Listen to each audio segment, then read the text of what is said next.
கர்த்தருடைய பிள்ளையே, கூடாது என்ற வார்த்தை உள்ள வசனங்களை அறிக்கையிடுவோமாக. அவைகளை எனக்கு தந்த என் பிதா எல்லாரிலும் பெரியவராயிருக்கிறார். அவைகளை என் பிதாவின் கையில் இருந்து பறித்து கொள்ள ஒருவனாலும் கூடாது. யோவான் 10:29. நானே திராட்சை செடி, நீங்கள் கொடிகள். ஒருவன் என்னிலும் நான் அவனிலும் நிலைத்திருந்தால் அவன் மிகுந்த கனிகளை கொடுப்பான். என்னை அல்லாமல் உங்களால் ஒன்றும் செய்யக்கூடாது. யோவான் 15:5. தேவனால் உண்டாயிருந்ததே, ஆனால் அதை ஒழித்துவிட உங்களால் கூடாது. தேவனோடே போர் செய்கிறவர்களாய் காணப்படாதபடிக்கு பாருங்கள் என்றான். அப்போஸ்தலர் 5:39. போடப்பட்டிருக்கிற அஸ்திபாரமாகிய இயேசு கிறிஸ்துவை அல்லாமல் வேறே அஸ்திபாரத்தை போட ஒருவனாலும் கூடாது. 1 கொரிந்தியர் 3:11.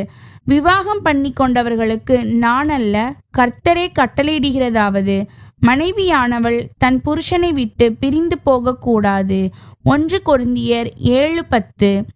ஆதலால் உங்களில் ஒருவனும் கொலைபாதகனையாவது, திருடனையாவது, பொல்லாங்கு செய்தவனையாவது, அந்நிய காரியங்களில் தலையிட்டு கொண்டவனையாவது பாடுபடுகிறவனாய் இருக்கக்கூடாது. 1 பேதுரு 4:15.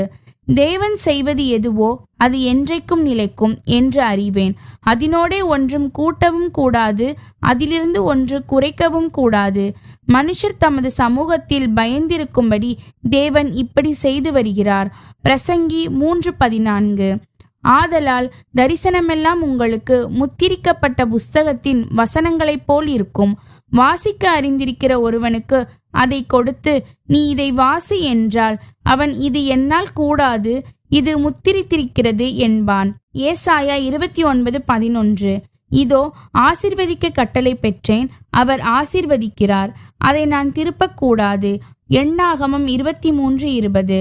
எங்கள் பிதாக்களின் தேவனாகிய கர்த்தாவே, பரலோகத்தில் இருக்கிற நீர் அல்லவோ தேவன்.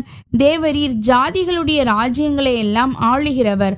உம்முடைய கரத்திலே வல்லமையும் பராக்கிரமமும் இருக்கிறது. ஒருவரும் உம்மோடு எதிர்த்து நிற்கக்கூடாது. 2 நாளாகமம் 20:6.